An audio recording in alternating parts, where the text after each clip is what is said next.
গোলের দেখা গোলের এবং সুযোগ হলো পরে। এবং গোল গোল হয়ে গেছে কিন্তু সুইজারল্যান্ড 67 মিনিটের মাথায় কিন্তু সমতায় ফিরলো, আর্জেন্টিনার জালে গোল জড়িয়ে দিল কিন্তু এটা হওয়ারই এই কথা ছিল। সুইজারল্যান্ড 67 মিনিটের মাথায় সমতায় ফিরলো। যদিও চেক করা হবে, ভিআরে চেক করা হবে অফসাইড ছিল কিনা। উদযাপন কিন্তু চলছে, লাল শিবিরে উদযাপন চলছে, স্তব্ধ করে দিয়েছে আর্জেন্টাইন শিবিরকে।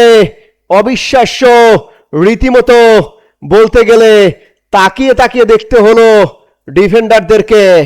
আর্জেন্টিনা শিবিরে স্তব্ধতা নেমে এসেছে, লাল শিবিরের জয় উল্লাস চলছে কিন্তু রীতিমতো চেক করা হচ্ছে অফসাইড ছিল কিনা।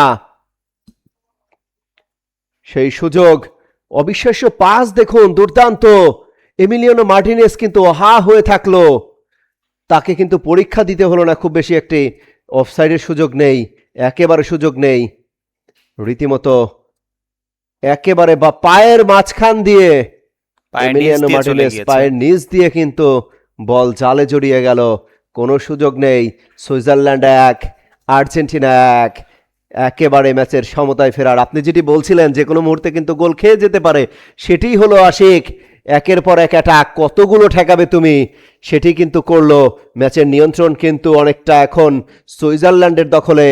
আর্জেন্টিনা চাইবে এই গোলটা শোধ দিতে, যে কোনো মুহূর্তে এগিয়ে থাকতে।